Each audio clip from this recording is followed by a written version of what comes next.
Hoje, vamos falar sobre os princípios básicos do comportamento, com foco nos reflexos inatos e aprendidos. Para começar, o que é um reflexo? Um reflexo é uma resposta automática do nosso corpo a uma mudança no ambiente. Ele acontece sem que a gente precise pensar ou decidir. Por exemplo, quando uma luz forte atinge nossos olhos, nossas pupilas se contraem automaticamente. Isso é um reflexo inato, ou seja, um comportamento com o qual já nascemos. Ele faz parte da nossa evolução e existe para proteger o organismo. Podemos representar o comportamento reflexo de forma simples. O estímulo, S, é algo que acontece no ambiente. A resposta, R, é a reação do corpo a esse estímulo. Entre eles, temos a eliciação, que é o processo pelo qual o estímulo provoca a resposta. Além dos reflexos inatos, ao longo da vida adquirimos muitos comportamentos por meio da aprendizagem. O conjunto de comportamentos que um indivíduo tem, seja por herança biológica ou aprendizado, é chamado de repertório comportamental.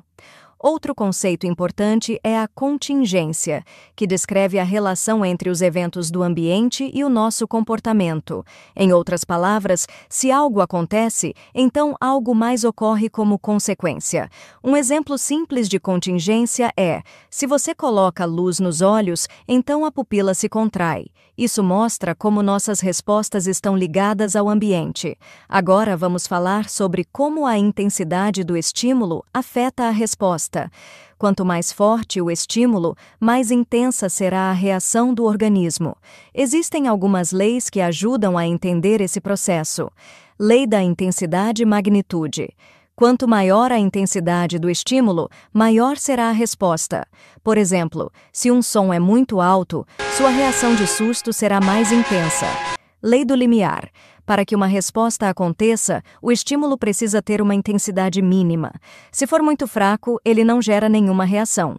Imagine um rádio com o volume no nível 10 e você não consegue ouvir nada. Se aumentar para 11, ainda não ouve. Mas quando chega no nível 12, você começa a ouvir. Esse é o ponto em que o estímulo atinge o limiar necessário para provocar uma resposta. Lei da latência.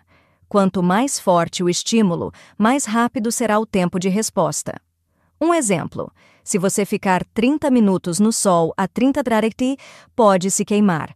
Mas se a temperatura for 40 graus, a queimadura acontece em 10 minutos, porque a intensidade do estímulo aumentou e reduziu o tempo de resposta.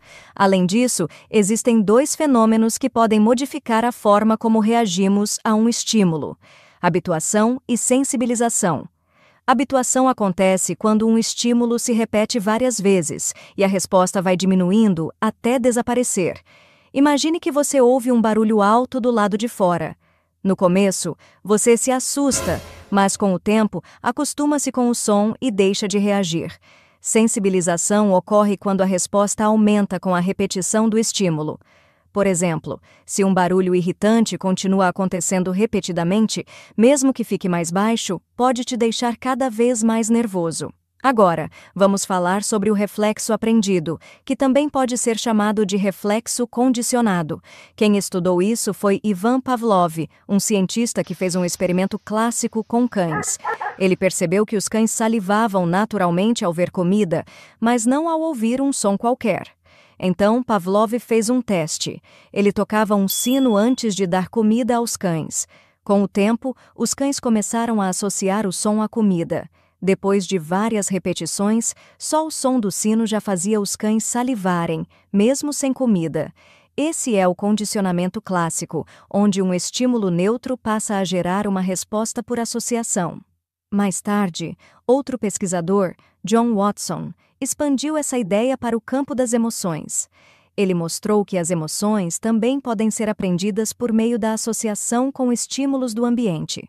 Um exemplo famoso foi o experimento com o pequeno Albert, um bebê que no início não tinha medo de ratos. Watson fez com que toda vez que Albert visse um rato, um barulho alto e assustador fosse feito ao mesmo tempo. Depois de algumas repetições, só de ver o rato, Albert já ficava com medo, mesmo sem o barulho. Isso demonstrou que até emoções podem ser condicionadas. Esses princípios do comportamento são essenciais para entender como aprendemos e reagimos ao mundo.